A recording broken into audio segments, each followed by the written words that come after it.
nostalgia critic guy, remember? So you don't have to. Well, people seem to have very strong feelings about Man of Steel. Audiences enjoy defending it, critics enjoy obliterating it.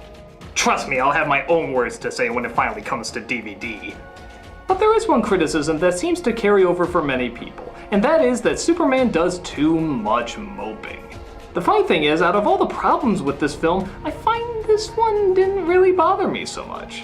I mean, I don't think it was done well, but people argued that Superman should not be a character who questions his purpose or his identity. He should be simple and fun. It then started to hit me that this wasn't the first time I heard this argument. I remember when Spider-Man came out, it had very similar criticisms. Too much angst, too much drama, too much Uncle Ben! And as I started to go through the reviews and critiques of a lot of comic book movies, I found that even the ones that got good reviews still listed the emotional scenes as too whiny. Which begs the question, are superheroes just whiny bitches? I think about how many of them stand alone with their head down and brooding in frustration. A single tear or a fuckload of tears always seems to follow. Uncle Ben! So, is this the way superheroes should be? Or are we transforming them into something they're not?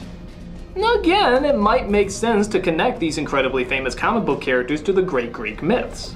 When their stories were told, their powers and abilities are what ultimately drew people to them. But as these gods and heroes stayed longer and longer, people wanted to know more and more about who they really are, about their stories and their turmoil, all in the hopes of maybe learning more about themselves. Thus, many of the Greek myths turned into cautionary tales, flying too close to the sun, pushing the boulder up the hill, teaching life lessons and tough morals without many people even realizing it. At least probably at the time. Thus, their stories are still told even today. In many respects, the evolution of the superhero is much the same. Kids didn't pick up a Superman comic because they wanted to know about his psychological journey. They picked it up because they wanted to see him fly and hit shit. They wanted to see him do all the things we couldn't do, but wish we could do.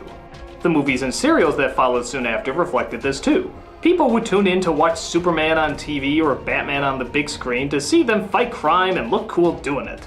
There wasn't really much analysis of what was going on inside their heads. While these serials do have a charm all their own, I think many can admit that they don't hold up phenomenally well.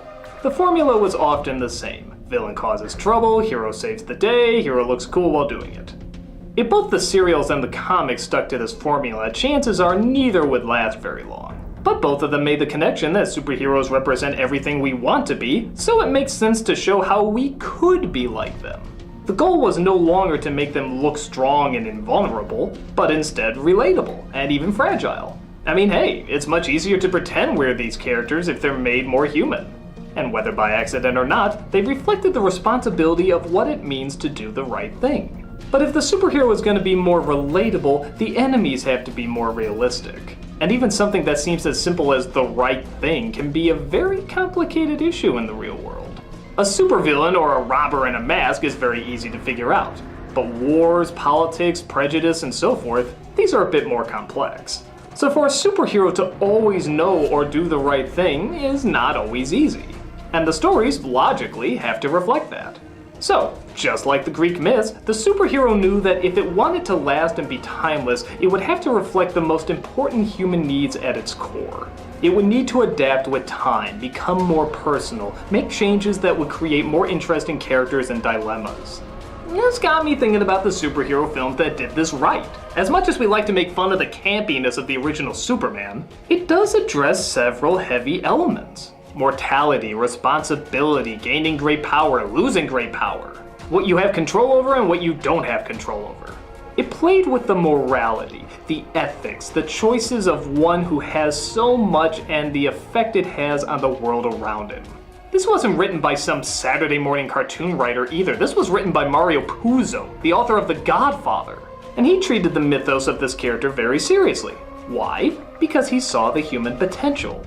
Even the exact same story can warrant two very different interpretations. Both Batman and Batman Begins have the same setup. Child's parents are shot, grows up feeling guilty, dresses up like Bat to avenge their death. A classic logical conclusion. But the journey of our hero in Batman Begins is dealt with in great detail, seeing every major development in his life and the impact it has in creating who he is. I'm flesh and blood. I can be ignored. I can be destroyed, but as a symbol. As a symbol, I can be incorruptible. I can be everlasting. Something terrifying. The journey in the first Batman film is done more in the shadows and off-screen, leaving the development to a very simple choice of select words. Look, sometimes I don't know what to think about this. It's just something I have to do. Why? Because nobody else can. Both get across exactly what they need to get across. It's just one is more shrouded in detail and the other is more shrouded in mystery. But they both work. And with that said, there's no doubt that the dark, harsh superhero has now become very popular over the years. Maybe as a means to fight against the campiness of the past or rebel against those who still see them as mere kid stuff, but the question still remains, is it warranted? Are we going too far with the adult stuff, or are we evolving from the simple action-packed basics? This caused me to look back at the often hated Superman Returns. And while I can't defend it as a good film, as many of the criticisms against it I do agree with, that being that it is often boring and very clumsy, I have to acknowledge that it was doing some things very well. Like it did address what it meant to have these powers in today's world, in a different way that the past films didn't. The simple image of Superman floating in space hearing all the problems of the world I still think sums up the weight and pressure in one simple image. No big speeches or direct morals, just one simple shot. What do you hear? Nothing. I hear everything. That's all you need. I get all the anxiety and torment that can beat down on a guy just from those few lines. But we're asking whether or not this stuff can become too heavy-handed. And nowhere is that more obvious in superhero films today than in the Jesus symbolism. Yeah, don't act like you haven't seen this all over the place. Why the hell do we need so much of it? Yes, they're the martyr, the saint, the everlasting guilt trip that will make you appreciate the sacrifice they make. What is the point? The way I see it, this either shows how similar superheroes are to Jesus, I guess to show how incredible they are in both power and humility, or how similar Jesus is to superheroes, that he had all this power and yet used it for peace and kindness. Either way, I don't see why we constantly have to see these similarities. I think we have enough variations on him already. I don't know why these guys can't just rely on their own mythos. I used to have long hair too. It doesn't mean you have to make a comparison between me and him. Though if he wore glasses, he would be a pretty awesome looking hipster. But that's not the only thing that's going too far. Just like the exposing of nothing but their superpowers in the past got old, maybe the exposing of all their emotional baggage is starting to get a little old too. At least in the sense that it's starting to become an overly recognizable formula. We're starting to recognize certain scenes more and more, and people seem to think that just making the scene without adding anything else justifies it being there. Oh, this is the flashback to childhood. Oh, this is the speech about what it means to be a hero. Oh, this is the mistake that causes injury to you and or your closest friend. Oh, this is when you realize you need to be more responsible. Oh, these are the 3 or 4 overly dark scenes to convince the doubters that superheroes aren't just kid stuff.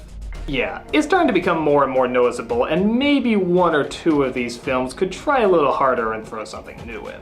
But we've seen formulas badly repeated in other film genres too, and just because the emotional weight in a superhero film can be done bad doesn't mean it shouldn't be done. And to many filmmakers' credit, I think for the most part they're still mixing it up enough to create new problems and new solutions in an ever-changing world.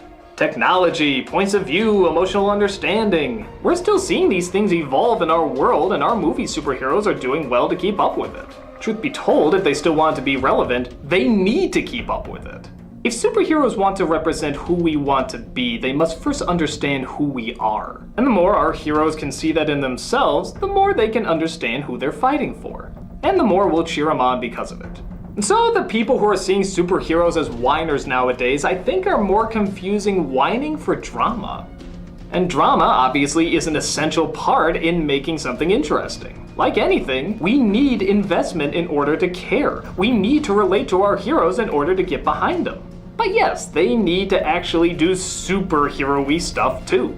Throw a punch, show off their powers. Don't just fly around the world questioning your identity, do things! So in the end, it all comes down to balance. You can't cheer for a hero you know nothing about, but you also can't cheer for a hero who doesn't do anything but mope.